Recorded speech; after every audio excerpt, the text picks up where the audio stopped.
தினமலர் நேயர்களுக்கு வணக்கம். உரைகள் நிகழ்ச்சிக்கு வரவேற்கிறோம்.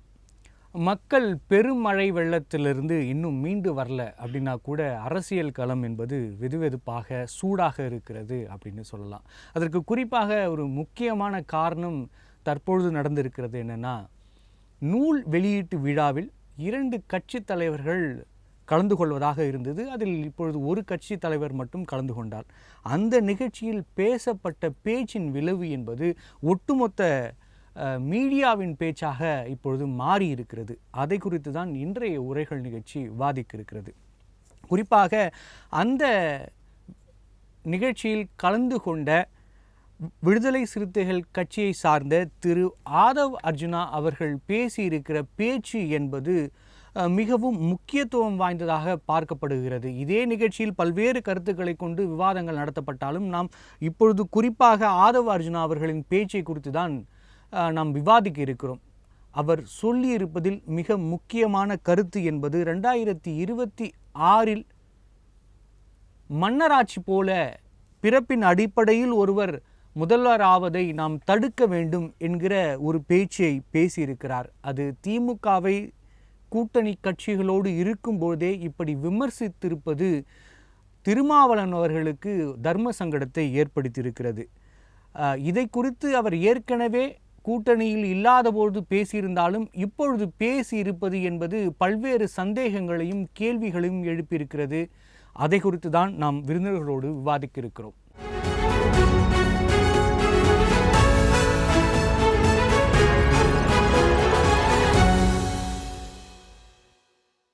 தமிழகத்தில் மன்னராட்சி, ஆதவ் அர்ஜுனா ஆவேசம், திருமா அறியாத உண்மையா என்பது குறித்து விவாதிக்க நம்மோடு இணைந்திருக்கும் விருந்தினர்கள் விடுதலை சிறுத்தைகள் கட்சியை சார்ந்த திரு து க பகலவன் அவர்கள். வணக்கம் சார். வணக்கம். மற்றும் தமிழக வெற்றி கழகத்தை சார்ந்த திரு ஜெகதீஸ்வரன் அவர்கள். வணக்கம் சார். சார் ஜெகதீஸ்வரன் சார், அரசியல் களம் இப்போது சூடாக இருக்குது. அதற்கு முக்கியமான காரணம் இந்த நூல் வெளியீட்டு விழா. அதில் ரொம்ப குறிப்பாக பார்க்கணுன்னா ஆதவ் அர்ஜுனா அவர்களின் பேச்சு என்பது குறிப்பிடத்தக்கதாக இருக்கிறது. அதை நீங்கள் எப்படியா பார்க்குறீங்க? உங்களோட முதல் கட்ட கருத்து. நீங்கள் சொன்ன மாதிரி இன்று இந்த மன்னராட்சி முறை ஒழிக்கப்பட வேண்டும் அப்படிங்கிற ஒரு குரல் நேற்று திரு ஆதவ் அர்ஜுனன் அவர்களிருந்து வந்தது. பிறப்பின் அடிப்படையில் ஒருவர் முதலமைச்சர் ஆவதற்கு 2026 முற்றுப்புள்ளி வைக்கப்பட வேண்டும் அப்படிங்கிறதையும் சேர்த்து அவர் சொன்னார். யார சொல்றாருன்னா, நேரடியாக நமக்கு தெரியும் திமுகவை தான் அவர் சாடுகிறார். எங்களுடைய அரசியல் எதிரியான திமுகவை. எங்களுடைய தலைவர் மாநாட்டில் பேசும்பொழுது மிக தெளிவாக சொன்னார், ஊழல் ஆட்சி, குடும்ப ஆட்சி, கரப்ஷன் கபடதாரிகள், திராவிட மாடல் என்ற பெயரை சொல்லி நடத்தி வரும் இந்த கரப்ஷன் கபடதாரிகள் குறித்து தான் எங்களுடைய தலைவரும் பேசினார் என்று நமக்கு தெரியும். சோ அதன் அடிப்படையில் அந்த கருத்தை நாங்களும் ஏற்கனவே முன்வைத்துள்ளோம் என்ற அடிப்படையில் இது நாம் பேசியாக வேண்டிய ஒரு முக்கியமான விஷயமாக நான் பார்க்கிறேன் ஆதவ் அர்ஜுனா அவர்கள் பேசியது. ஏன்னா நல்லா யோசிச்சு பாருங்க, திரு உதயநிதி ஸ்டாலின் அவர்கள் நீங்கள் ஒரு மேடையில் போய் கேட்கப்படுகிறது, நீங்க அரசியலுக்கு வருவீங்களா? இல்லைங்க, அரசியலுக்குலாம் நான் வரமாட்டேங்க. எங்க கட்சியில இன்னும் எவ்வளவு சீனியர்ஸ் தான் இருக்கிறாங்க, அவங்களுக்குலாம் முக்கியமான பொறுப்புகளுக்குலாம் வரணுங்க, நான் அரசியலுக்கு வருவதோ இல்லை அடுத்தடுத்த நிலைகளுக்கு வருவதோ கிடையாதுங்க அப்படி சொல்றாரு. அதுக்கு பிறகு சில பிரச்சாரங்களுக்கு போகின்றார். உடனே 2021 சட்டமன்ற தேர்தலில் நிற்பதற்கான வாய்ப்பு வழங்கப்படுது. அதுக்கு முன்னாடி வரைக்கும் இல்லைங்க, நான் எம்எல்ஏ ஆக மாட்டேங்க, எனக்கும் அதெல்லாம் கிடையாதுங்க, சும்மா அப்படின்னு சொல்லிட்டு விலகி போறார். சரி, எம்எல்ஏ ஆயிட்டார். எம்எல்ஏ ஆன பிறகு உடனே எல்லாரும் இந்த கட்சியில இருக்கிற பல கொத்தடிமைகள் எல்லாம் சேர்ந்து உடனடியாக அவர் அமைச்சராக்க வேண்டும் என்று கூக்குரல் இடுகிறார்கள். இந்த கூக்குரல் இட்ட உடனே கேட்கிறாங்க, ஏங்க நீங்க அமைச்சராக போறீங்களா? இல்லை, அதெல்லாம் கிடையாதுங்க, எவ்வளவு கட்சியில சீனியர்ஸ் எல்லாம் இருக்கிறாங்க, அவங்க எல்லாம் விட்டுட்டு நான் எப்படிங்க அமைச்சராவே அப்படின்னு அது அப்பயும் சொல்கிறார். ஆனாலும் கட்சியில் இருக்கின்ற மற்ற அமைச்சர்கள் எல்லாமே இல்லைங்க, நீங்க அவங்க அமைச்சராக்குனாதான் இந்த நாட்டுல தேனாரும் பாலாரும் ஓடுன்னு ரொம்ப பிடிவாதம் பிடிக்கிறாங்க. அதற்கு பிறகு ஒண்ணுமே தெரியாத மாதிரி அவங்க உடனே அமைச்சராக்குறாங்க. விளையாட்டுத்துறை அமைச்சராக அவர் இளைஞர் நலன் மற்றும் விளையாட்டுத்துறை அமைச்சராக ஆக்கப்படுகிறார். சிறப்பு துறையும் அவருக்கு ஒதுக்கப்படுகிறதுங்கிற பார்க்கிறோம். ஊர் ஊரா போறாரு, எல்லா இதுலையும் கலந்துக்கிறாரு. அமைச்சர் ஆன போதே அவர் சாராத துறையில் கூட கிட்டத்தட்ட முதலமைச்சர் ரேங்க் மாதிரி அவர் முதலமைச்சர் கலந்து கொள்ள வேண்டிய எல்லா நிகழ்வும் அவர் கலந்து கொள்கிறார் பார்க்கிறோம். அடுத்ததாக உடனடியாக அந்த அமைச்சர் கோஷ்டிகள் எல்லாம் என்ன பண்றாங்கன்னா, அடுத்த நம்ம கொத்தடிமை நிலைமை காண்பிக்கும் அப்படின்னு சொல்லிட்டு என்ன பண்றாங்க, நம்ம உடனடியாக இவரை துணை முதலமைச்சராக்க வேண்டும், அதற்கான காலம் கனிந்து விட்டது அப்படின்னு சொல்லி சொன்னாங்க. முதலமைச்சர் என்ன சொல்ல, இல்ல காலம் இன்னும் கனியவில்லைன்னு சொல்லி எல்லாம் பேசுகின்றார். ஆனால் அவசரமாக நீங்க சட்டமன்ற உறுப்பினர், நீங்க அடுத்ததாக ஒரு அமைச்சர் பொறுப்பு, அடுத்த துணை முதலமைச்சர் படிப்படியாக கூட இல்லாமல் அவசரமாக இது உருவாக்கப்பட்டு இன்று துணை முதலமைச்சர் அப்படிங்கிற பொறுப்பு அவரிடம் திணிக்கப்பட்டுள்ளது அப்படிங்கிறத பார்க்கின்றோம். ஒரே ஒரு காரணம் மட்டும்தான். ஏங்க அவரு இப்படி எப்படி இவ்வளவு பெரிய எலிவேஷன் வந்துச்சு? கட்சியில கடுமையாக உழைத்தாரா? கடுமையாக எவ்வளவுங்க அவரோட எக்ஸ்பீரியன்ஸ்? 30 வருஷம் வேலை பார்த்திருப்பாருங்க. இல்ல ஒரு 35 வருஷம் வேலை பார்த்திருப்பாரு. அதெல்லாம் கிடையாதுங்க. 3 வருஷம் இந்த கட்சிக்காக வேலை பார்த்திருக்காரு. அப்புறம் எப்படிங்க?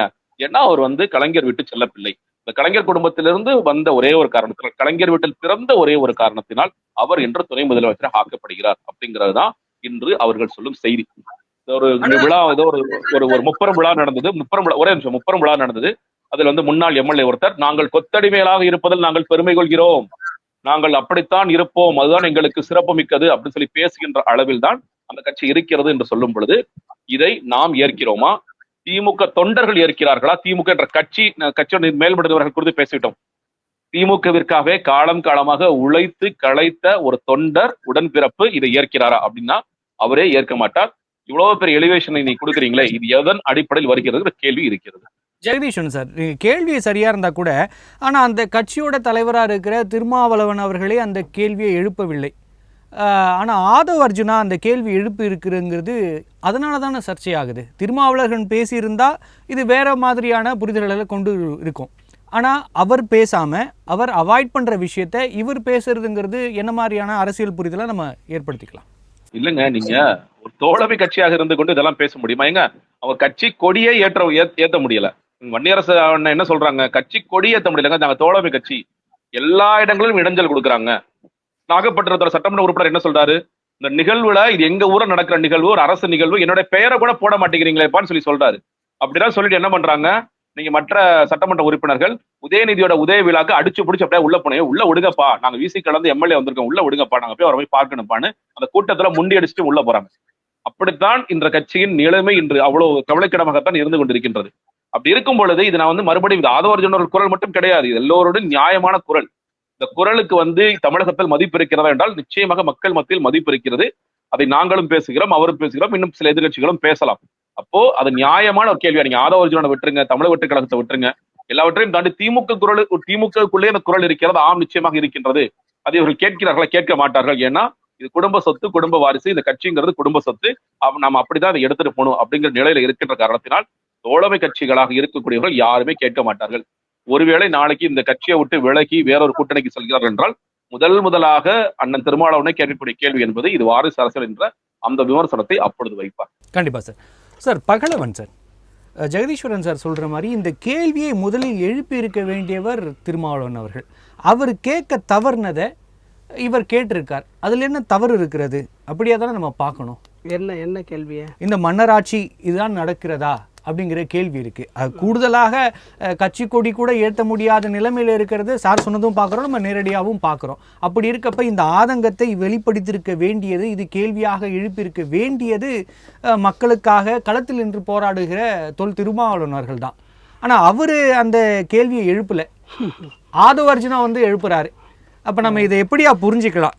பேசுகிற நிலையில் இல்லை, கூட்டணி தர்மத்திற்காக அப்படின்னு நம்ம எடுத்துக்கலாமா? இல்லை தன்னுடைய மன வெளிப்பாடுகளை ஆதவ அர்ஜுன் மூலமாக பேசுகிறார் அப்படின்னு நம்ம புரிஞ்சுக்கலாமா? அதாவது விடுதலை சிறுத்தைகள் தலைவர் அண்ணன் எழுச்சி தமிழர் அவர்கள் வந்து யாரையும் மனதில் வைத்து பேசக்கூடியவர் அல்ல, எதற்காகவும் அஞ்சி நடுங்கி பேசக்கூடியவரும் அல்ல.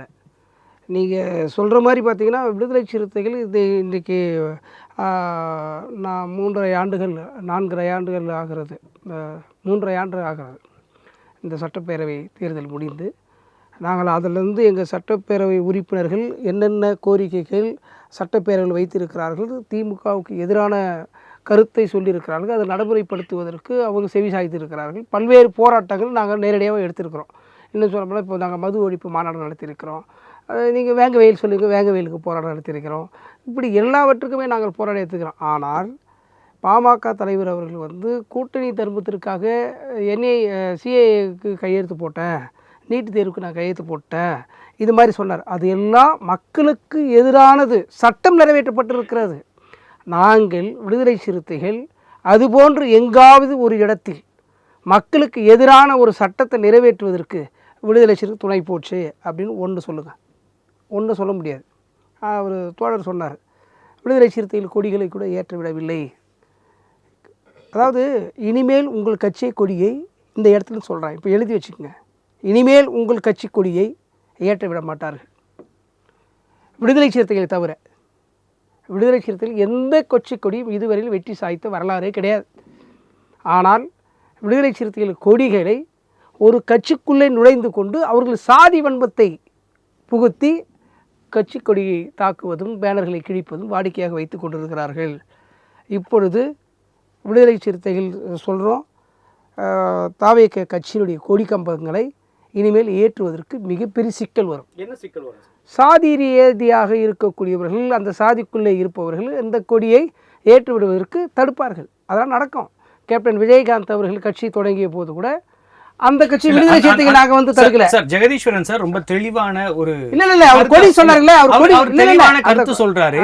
நாங்க தெளிவா கட்சி உங்களோட இல்ல நாங்க தெளிவா இல்ல பகலவன் சார், நான் திருப்பி தெளிவா அவர் தெளிவா சொல்லும்போது நான் தெளிவா சொல்லும்போது இல்ல அது அவர் என்ன சொன்னாருங்கறத நீங்க மேனிபுலேட் பண்றீங்க சார். அவர் சொன்னது உங்க கட்சி கொடி ஏற்றுவதற்கு தடையாக இருந்தது திமுக தான் அப்படிங்கிற கருத்து அவர் சொல்றாரு. அத நீங்க ஜாதியா கன்வெர்ட் பண்றதுங்கிறது சரியா?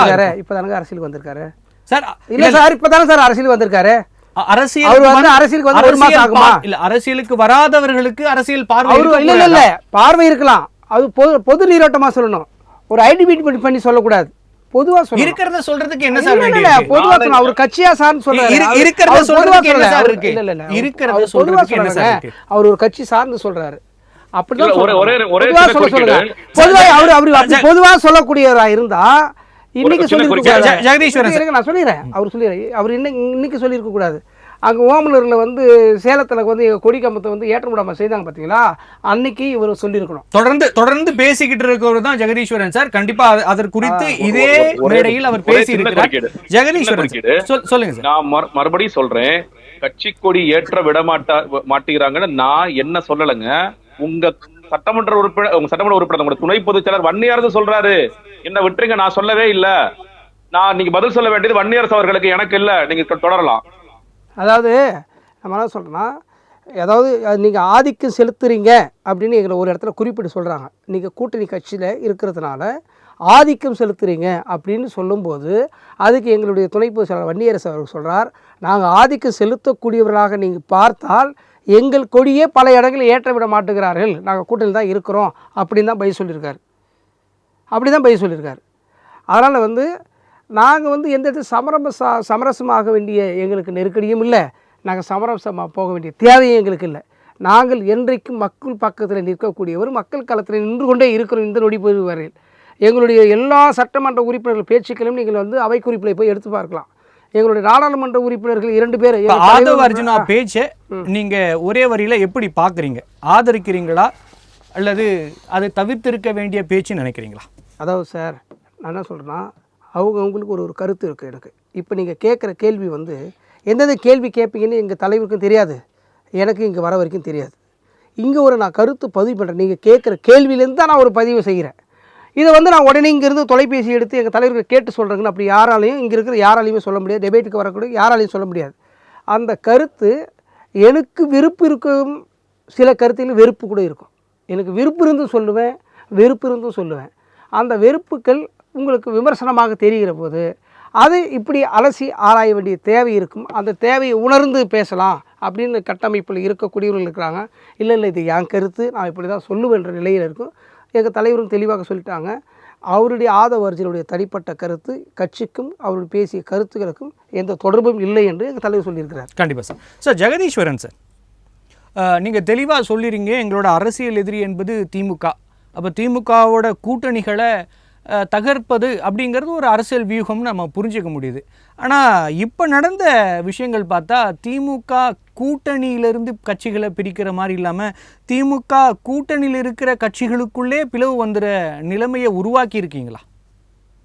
இல்லைங்க, அதாவது முதல்ல மாநாட்டில் நாங்கள் பேசியது என்பது, தேர்தல் அரசியல் குறித்து பேசியது என்பது 234 தொகுதிகளிலும் நீங்கள் தனித்து களம் காண்பீர்களா, நீங்க ஒரு முதன்மை சக்தியா அப்படிங்கிற கேள்விக்கான பதிலாக ஆம், நாங்கள் முதன்மை சக்தி, 234 தொகுதிகளும் நிற்கக்கூடிய வெல்லக்கூடிய நம்பிக்கை எங்களிடம் இருக்கின்றது, மக்கள் எங்களை ஆதரிப்பார்கள், ஒவ்வொரு இல்லத்திலும் உள்ளத்திலும் நாங்கள் இருக்கின்றோம் தலைவர் பதிவு செய்தார்.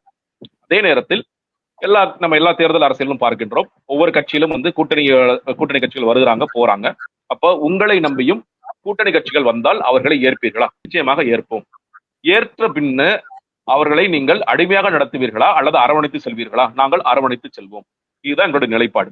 அவர்களுக்கு அமைச்சரவையில் உள்ளத்தில் மட்டும் இடமல்ல, அவர்களுக்கு எங்கள் இல்லத்திலும் இடம் இருக்கிறது, எங்கள் அமைச்சரவையிலும் இடம் இருக்கிறது அப்படிங்கிறதா நாங்கள் சொல்ல வந்த விஷயம். சோ முதன்மை கேள்வி என்பது நாங்கள் முதன்மை சக்தி. துணை கேள்வி என்பது நாங்க எங்க தலைவர் சொன்ன மாதிரி ஒரு பொலிட்டிக்கல் பாம், ஒரு அரசியல் அணுகுண்டு. அது வீசப்பட்ட உடனேயே அதற்கு உடனடியாக வெடிக்குமா? இல்லை. நீங்க 2026 தான் தேர்தல். இப்பொழுது வர வேண்டும், எங்களை நோக்கி வர வேண்டும் என்று யாரும் நினைத்தால் கூட ஒரு வருடம் இருக்கும் பொழுது ஏதோ நான் குறிப்பிட்ட எந்த கட்சியும் சொல்லல, ஒரு எக்ஸ் கட்சி இல்ல ஒய் கட்சி இன்னைக்கு திமுக அங்கம் வைக்கின்ற ஒரு கட்சி. நாங்க 4 உறுப்பினர் இருக்காங்க, நாங்க 2 உறுப்பினர் இருக்காங்க, நாங்க 3 உறுப்பினர் இருக்காங்கன்னு இருக்கிறவங்க நாங்க உடனடியாக இல்லைங்க நாங்க இன்னைக்கே வெளியே வர்றோம், நாங்க திமுக எதிர்த்து பேசுவோம் அப்படின்னு சொல்லி வருவாங்களா? வரமாட்டாங்க. இந்த அரசியல் அணுகுண்டு என்பது 2026 தேர்தல் நெருக்கத்தில் தான் இது மாறும். இன்னொன்று, நாங்க சொன்ன மாதிரி நாங்கள் அதற்கு 2 விஷயம் நடக்கணும். ஒன்று, நாங்கள் தொடர்ச்சியாக இந்த கள அரசியலில் இருந்து நாங்கள் முதன்மை சக்தியாக வலுப்பெற வேண்டும். அதுக்கு ஒவ்வொரு படியா நீங்க பார்த்துட்டு இருப்பீங்க, அதை முன்னேறி சென்று கொண்டிருக்கின்றோம். இன்னொரு பக்கம் இந்த அரசியல் சூழல் என்பது அரசியல் சூழல் என்பது மாறும் என்று சொல்லும் பொழுது நாங்கள் முதன்மை சக்தியாக எங்களை நம்பி கட்சிகள் வரக்கூடிய இடத்தில் நாங்கள் இருக்க வேண்டும். அதே நேரத்தில் இன்று திமுக கூட்டணியாக இருந்தாலும் இல்ல வேற கட்சிகளோட கூட்டணியாக இருந்தாலும் அவர்கள் பேச மறுக்கின்ற விஷயத்தை எல்லோரும் பேசுவார்கள். இன்னைக்கு பாக்குறோம், ஊடகங்களே மக்கள் பிரச்சனைகளை பிரதானப்படுத்தி பேசுகிறார்களா? இன்னைக்கு ஒரு பக்கம் நம்மளே சொல்றீங்க, மழை வெள்ளம் எவ்வளவு மோசமாக மக்களை பாதித்திருக்கிறது. விழுப்புரம், கடலூர், திருவண்ணாமலை எல்லாம் மீட்க முடியாத அளவுக்கு எவ்வளவு மோசமான பாதிப்புகள் இருக்கின்றது. இப்ப கூட ஒரு வீடியோ பார்த்துட்டு வரேன், எங்கள்கிட்ட ஒண்ணுமே இல்ல, கையில புத்தக பை இல்ல, சாப்பாடு இல்ல, நிவாரண உதவிகள் தேவைன்னு சொல்லிட்டு ஒரு மாணவர்கள் எல்லாம் பேசிக்கிட்டு வீடியோக்கெல்லாம் பார்த்துக்கிட்டு இருக்கோம். இந்த சாத்தனூர் அணையை திறந்து விட்டு எவ்வளவு கொடுமைப்படுத்திருக்காங்க திமுக அப்படிங்கறத பார்த்துட்டு தான் இருக்கும். அப்போ இவ்வளவு மோசமாக மக்கள் பிரச்சனைகளாம் இருக்கும் பொழுது இதையெல்லாம் பேச இன்று மறுக்கும் ஊடகங்களும் கட்சிகளும் பேசும் பொழுது இந்த அரசியல் சூழல் என்பது முழுமையாக மாறும். அந்த அரசியல் சூழல் என்று மாறும் பொழுது தேர்தல் அரசியலுக்கான ஒரு நிலை வரும் பொழுது எங்களை நோக்கி வருவார்கள் அப்படிங்கிறதா. நேற்று இன்னொன்னு, அண்ணன் திருமாவளவன் குறித்து எங்கள் தலைவர் பேசியது என்பது அவரோட மனசாட்சி இங்க இருக்கும் சொன்னாரே தவிர அவரை ஒரு கூட்டணிக்கு நாங்க நீங்க அழைக்கிறேன்னு சொல்லவில்லை. அவர் சொன்னதுக்கான அர்த்தம் என்பது சில அழுத்தங்களால் அவர் இன்று இந்த விழாவை புறக்கணிக்கிறாரா? இதற்கு காரணம் என்ன கேட்டீங்கன்னா, அண்ணன் பல இடங்கள்ல எழுதின கடிதமும் அதற்கு பிறகு அவர் கொடுத்த விளக்கமும். ஏன்னா ஒரு சமயத்துல என்ன சொல்றாரு, அவரே இந்த கடிதத்துல திமுக கூட ராஜ்நாத் சிங் அவர்களை கூட்டிட்டு வந்து விழா எடுக்கிறாங்க, அதனால அவங்க கூட கூட்டணின்னு சொல்லிடுவோமா? அவ்வளவு மோசமான நிலையில நம்ம இருக்கும், அரசியல் நிலையில இருக்கோமா? இல்ல. அப்ப ஒரு புத்தக வெளியீட்டு விழாவில் நாம் கலந்து கொள்வதாலேயே 2 தலைவர்கள் பக்கத்துல உட்கார்ந்து இருக்கிறதாலேயே இது நம்ம 2 பேரும் கூட்டணிக்கு போயிட்டோம் அப்படிங்கிற இடத்திற்கு நம்ம போயிடுவோமா? இல்லை. அதனால நான் கலந்து கொள்வேன்னா ஒரு இடத்துக்கு வர்றார். அதற்கு பிறகு என்ன சொல்றாரு, இல்ல அந்த இன்விடேஷன் அடிக்கிற இடத்துக்கு வந்துட்டாங்க, அப்ப நான் இதுக்கு சொல்லணுங்கிறனால நான் கலந்து கொள்ளவில்லை. இந்த தாய்ச்சொல் நேற்று எழுதிய கடிதத்தில் கூட நீங்கள் அந்த 2வது ட்வீட்ல அவர் என்ன போட்டாரு, திமுக உடைய தோழர்கள் என்ன நினைப்பார்களோ அப்படிங்கிறத அவர் சொல்றாரு. விசிக தோழர்கள் என்ன நினைப்பார்களோ அவர் கவலைப்படல. அவருக்கு தெரியும், விசிக தோழர்கள் அவரை புரிந்து கொள்வார்கள் அவருக்கு தெரியும். திமுக தோழர்கள் தோழமை கட்சிகள் என்ன நினைப்பாங்கிறதா எங்களுக்கு பெரிய கவலையா இருக்குன்னு சொல்லும் பொழுது இந்த அழுத்தம் என்பது, இந்த புற அழுத்தம் என்பது எங்கிருந்து வருகிறது அப்படிங்கிற கேள்வியின் அடிப்படையில் தான் அவருடைய மனசாட்சி இங்கு இருக்கும் அப்படிங்கிறத எங்களோட தலைவர் பதிவு செய்தார். கண்டிப்பா சார். பகலவன் சார், எல்லோருக்குமான தலைவர் அம்பேத்கர் அப்படிங்கிற புத்தக வெளியீட்டு விழாவுக்கு சென்று இருக்கிற ஆதவ் அர்ஜுனா அவர்கள் அம்பேத்கர் என்ன நினைத்தாரோ, அவர் கொள்கை என்னவோ அதைத்தான் அவர் பேசியிருக்கிறார். அதை பேசியிருக்க வேண்டியது பகலவன் கூட பேசியிருக்கலாம். குறிப்பாக என்ன சொல்கிறாருன்னா, ஒரு பிறப்பின் அடிப்படையில் ஒரு பதவி என்பதோ இல்லை அவருக்கான வாய்ப்பு என்பதோ இருக்கக்கூடாதுன்னு சொன்னது அம்பேத்கர். அதை குறித்து தான் அவர் பேசியிருக்கார். அப்போ அந்த இடத்துல பிறப்பின் அடிப்படையில் 2026 ஒரு முதல்வர் வருவதை நாம் தடுக்க வேண்டும் அப்படின்னு மனசில் யாரை வச்சுட்டு பேசியிருப்பார்? திருமாவளவர்களை தவிர வேறு யாரையும் நினைக்க போகிறது கிடையாது. இல்லை ஆதவ் அர்ஜுனா போய் அண்ணாமலையோ இல்லை அன்புமணியோ இல்லை சீமானையோ முதல்வராக அவர் நினைத்திருக்க மாட்டார். அவரோட எண்ணம் என்பது என்னுடைய தலைவர், என்னுடைய அண்ணன் முதல்வராக வேண்டும் அப்படிங்கிற எண்ணத்தின் அடிப்படையில தான் அவர் பேசியிருப்பார். அவர் பேசியிருப்பார் இல்லையா? அப்ப அந்த பேச்சை முழுவதுமாக வரவேற்று கொண்டாடப்பட வேண்டிய ஒரு பேச்சு. ஆனால் உங்கள் கட்சியிலே கூட அவருக்கு ஆதரவு இல்லை. அப்படி இருக்கப்ப எல்லோருக்குமான தலைவர் அம்பேத்கர் அப்படிங்கிற விழாவில் அவர் சொன்னதை, அவர் பேச்சை, அவர் கொள்கையில் திருமாவளவர்களுக்கு கிடைக்க வேண்டும் என்பதை பேசியிருக்காரு. ஆனாலும் எந்த வரவேற்பும் இல்லைங்கிறது கூட்டணி கட்சியோட அழுத்தத்தால தான் அமைதி காக்கிறதோ அப்படிங்கிற கேள்வியை பலமாக எழுப்புது இல்லையா? அப்படி இல்லை. நீங்கள் கேட்ட கேள்விகள் அத்தனையும் சரியானது தான். அர்ஜுன் ஆதவ் அவர்கள் பேசியிருப்பதும் சரியானது தான். ஆனால் ஒரு கூட்டணிக்குள்ளே இருக்கும் பொழுது எதை நாம் பொது மேடையில் பேச வேண்டும், எதை உள்ளரங்களுக்குள் பேச வேண்டும், எது நம்ம கட்சி மைய அரங்குக்குள்ளே பேச வேண்டும் என்கிற ஒரு பொருள் இருக்குது எல்லா கட்சிகளுக்கும். இப்போ எங்கள் கட்சியில் கூட விடுதலை சிறுத்தைகள் கூட்டணி திமுகவோடு இருப்பதனால் திமுகவில் இருப்பவர்கள் கூட 2026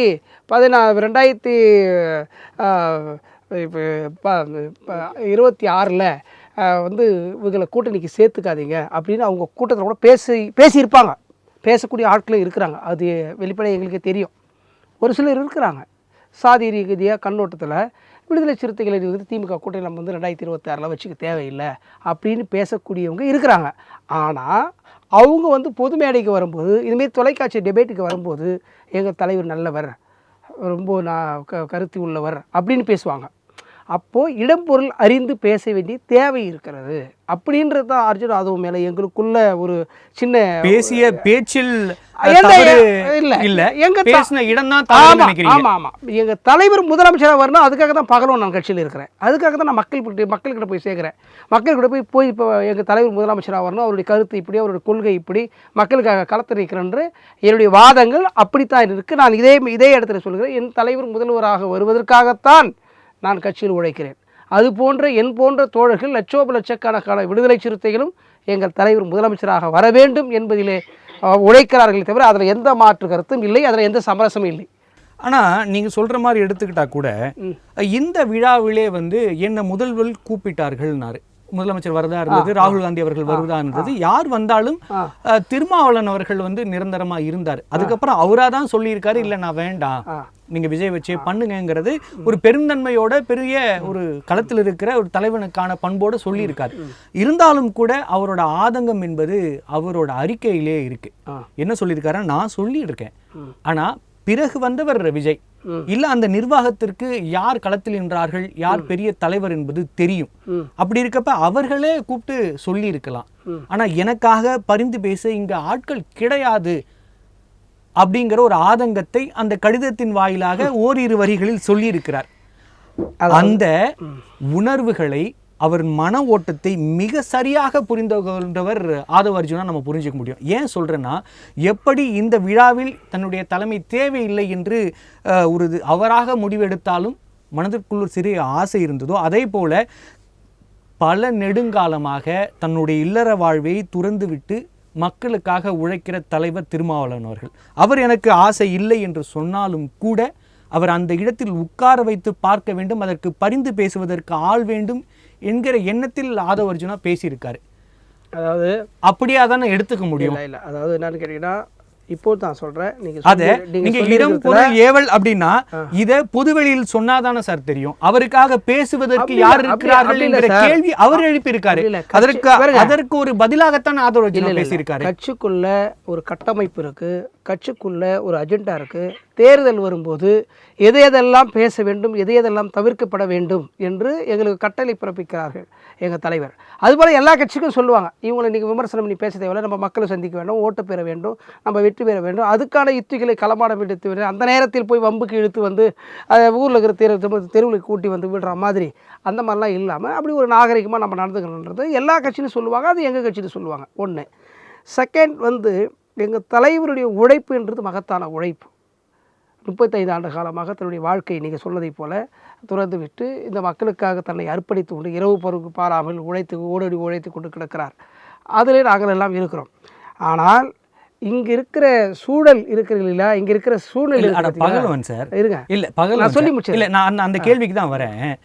அந்த நூல் வெளியீட்டு விழா என்பதே நான் திருப்பியும் சொல்கிறேன், எல்லோருக்குமான தலைவர் அம்பேத்கர். நீங்கள் விடுதலை சிறுத்தை தலைவராக இருக்கிறப்ப அந்த கட்சிக்கு தான் தலைவராக இருக்க முடியும். ஆதவ் அர்ஜுனா சொல்ற மாதிரி இந்த பங்கேற்றா மட்டும்தான் எல்லாருக்குமான தலைவரா இப்போ அம்பேத்கர் கண்ட கனவுக்கே வர முடியும். அத பொது வழியில சொல்லக்கூட இன்னும் தயங்கிட்டே இருந்தா எப்படி சார்? இல்ல இதுல ஒரு சின்ன தெரியாத நல்ல கேள்வி கேட்டீங்க. தெரியாத ஒரு செய்தி உங்களுக்கு சொல்றேன்.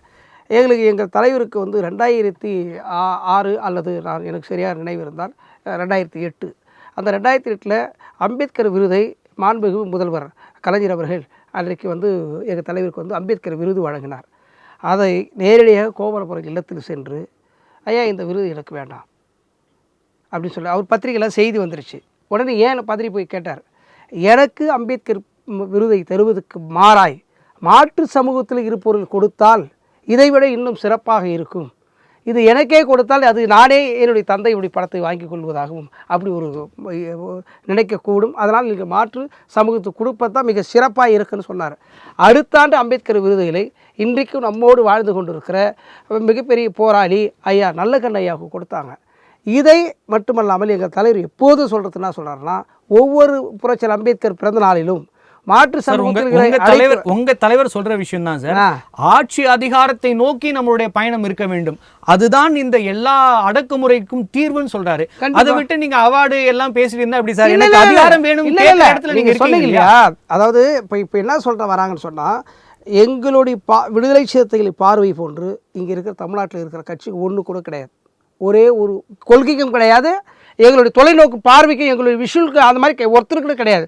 நீங்கள் இப்போ இன்றைக்கி சொல்கிறீங்க இல்லைங்களா, விஜய் அவர்கள் கட்சி தொடங்கிய உடன் பாராட்டு தெரிவித்தது எங்கள் தலைவர் தான். விஜய் அவர்கள், அன்பு சகோதரர் விஜய் அவர்கள் தமிழ்நாட்டு அரசியல் தலைவர்களை முதலாக தொலைபேசி வாயிலாக பிறந்தநாள் வாழ்த்து சொன்ன தலைவர் எங்கள் தலைவர் தான். அதில் எங்களுக்கு மாற்று கருத்து இல்லை. அவர் பேசிய கருத்திலே எங்களுக்கு மாற்று கருத்து இல்லை. ஆனால் அவரை பாதுகாக்க வேண்டும், அவருடைய நிலையை பாதுகாக்க வேண்டும். எடுத்த உடனே தடார்படார் அப்படின்னு நாங்கள் சொல்லிடக்கூடாதுன்ற ஒன்று. ரெண்டாவது வந்து பார்த்திங்கன்னா, இது பொதுவெளியில் வந்து நீங்கள் என்ன பேசுகிறீங்க, விஜய் இங்கே பாருங்கள், இந்த எளிய மக்களுடைய நிலையை எவ்வளோ எடை குறைத்து மதிப்பிட்டு பேசுகிறாங்கன்றது தான் எங்களுடைய வருத்தம். விஜய் அவர்கள் பேசியிருந்த எங்களுக்கு வருத்தம் இல்லை, அவரோட புத்தக வெளியீட்டு விழாவில் நாங்கள் கலந்து கொள்ளவில்லையே அப்படின்ற வருத்தம் கட்டாயமாக இருக்குது. அதில் மாற்றம் இல்லை. ஏன்னா இங்கே வந்து அதை பூதகரமாக்கி இது எளிய மக்கள் கட்சி, இது இங்கே எங்கே வேணாலும் நழுவி ஓடிடுவாங்க, எங்கே வேணாலும் போயிடுவாங்க, கூப்பிட்டா ஓடிடுவாங்க, எதை வேணாலும் செய்வாங்க அப்படின்ற போக்கை உருவாக்குகின்ற மேடையாக மாறிடும். ஆனால் அதே இடத்துல நீங்கள் ஒரே கூட்டணியில் தான் தொடர்வீங்க அப்படிங்கிறதுமே அந்த எண்ணத்தை தானே எடுத்துட்டு வரும். எங்களுக்கான அநீதிகள் இழைக்கப்பட்டால் மக்களுக்கு நியாயத்தை கேட்பதற்காக எனக்கு நான் ஒரு கூட்டணியை உருவாக்குவேன். என்னுடைய கூட்டணியில் எனக்கு பிரச்சனை இருந்தால் தானா நான் வெளியே போகிறேன். இப்போ மற்றவங்க சொல்ல தேவையில்லை இல்லை. எனக்கு ஒரு பிரச்சனை, எனக்கு வேண்டாம், நான் வெளியே போறேன். எங்க தலைவர் ஏற்கனவே ஒரு முறை சொல்லியிருக்கிறாரு, சட்டமன்ற உறுப்பினர் உங்க கேள்வியை தான் நான் ஜெகதீஷ் சார் வைக்கிறேன். ஜெகதீஷன் சார், விடுதலை சிறுத்தைகளுக்கு அந்த கூட்டணியில் தொடர்வதில் ஏதும் சிக்கல்கள் இருந்தால் அவங்க வெளியே வர போகிறாங்க. ஆனால் அதை தாண்டி தொடர்ந்து தமிழக வெற்றிக் கழகம் என்பது குறிப்பாக அந்த கட்சின்னு சொல்ல முடியாது, ஆனால் பொதுவாக நீங்கள் நகர்த்துகிற காய் என்பது அவர்கள் அந்த கூட்டணியிலிருந்து பல்வேறு கட்சிகளை பிரிக்கணும் அப்படின்னு ட்ரை பண்ணுறீங்க. அதோட ஒரு முயற்சியாக தான் இதையும் நீங்கள் பார்க்கலாம் அப்படிங்கிற ஒரு கருத்து நிலவுது. அது நீங்கள் எப்படியா பார்க்குறீங்க?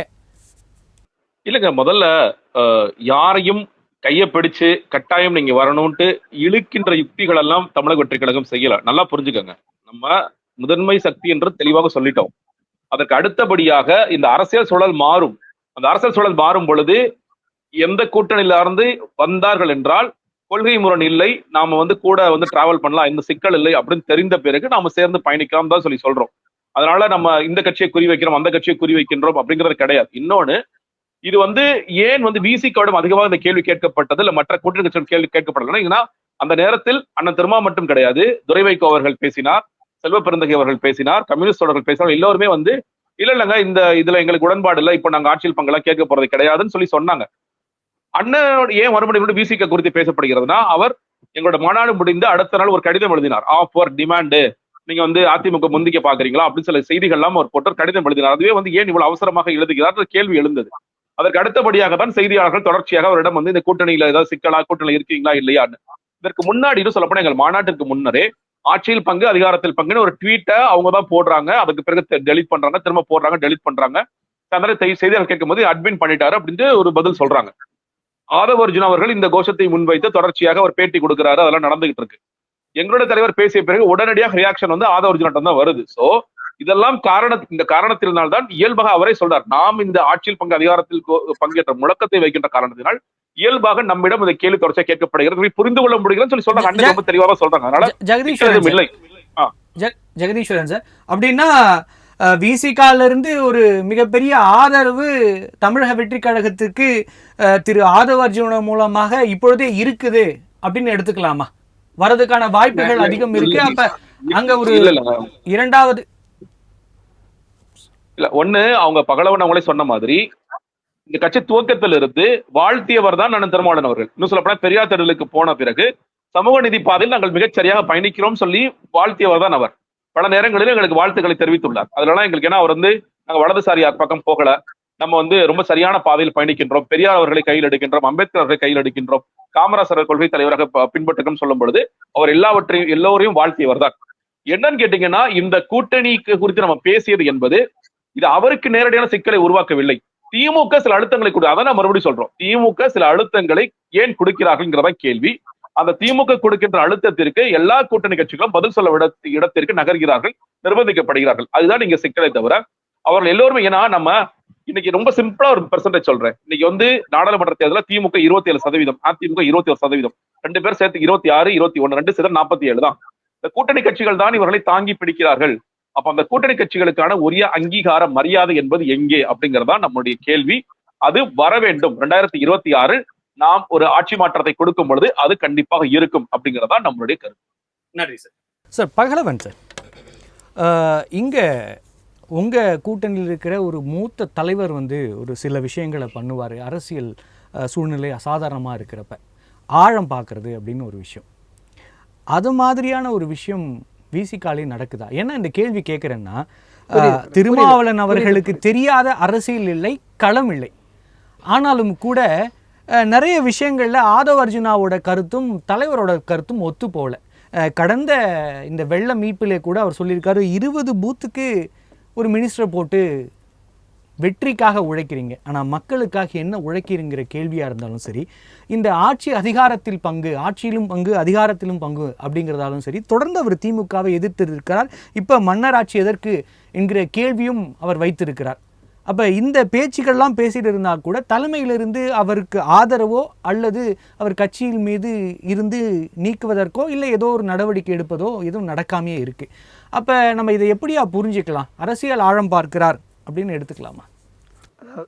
அதாவது என்னென்னா, இப்போது ஜெகதீஷ் பிரதர் வந்து அவர் உள்வாங்கி வச்சிருக்கிற அரசியல் புரிதலை தான் நம்மோடு பகிர்ந்து கொள்கிறார். அவர் சகோதரர் விஜய் அவர்களுடைய நம்ம வந்து அவருடைய திரைப்படங்கள் பார்த்தாங்க. நான் கூட 2-3 வாட்டி நேரில் பார்த்து பேசியிருக்கிறேன். அதை நான் பேசியிருக்கிறேன். இப்போ இல்லை, துள்ளாத மனம் துள்ளும் திரைப்படம் வரும்போதெல்லாம் நான் பார்த்து பேசியிருக்கிறேன், நேரிலே பார்த்து பேசியிருக்கிறேன். ஆனால் இப்போ அவருடைய ஜெகதீஷ் அவர்களுடைய புரிதலில் தான் இந்த கருத்து சொல்கிறாரு. உங்களுடைய புரிதலில் தான் நீங்கள் எங்ககிட்ட கேள்வி எழுப்புறீங்க. அப்போது ஒவ்வொருத்தருக்கும் ஒவ்வொரு புரிதலும் ஒவ்வொரு கருத்திலும் இருக்குது. நம்ம ஆதவ அர்ஜுன் அவர்கள் கேட்ட கேள்வியில் நியாயம் இல்லை அப்படின்னு பொதுவெளியில் யாரும் வந்து மறுக்க மாட்டாங்க. இடைத்தேர்தல் வரும்போது 10 அடிக்கு ஒரு அமைச்சர்கள் பணியாற்றுகிற போது, வெள்ளம் வந்து பெருகெடுத்து ஓடுகிற போது ஏன் அங்கே வரவில்லை அப்படின்னு ஒரு கேள்விக்கிறார். அதிலே ஒரு சில முரண் இருக்கும். ஒரு குறிப்பிட்ட சென்னைக்குள்ளே மட்டும் மழை பெஞ்சிட்டு மற்ற அமைச்சர்கள் வரல அப்படின்னு சொன்னால் நம்மளுக்கு அதில் சரின்னு சொல்லிக்கலாம்.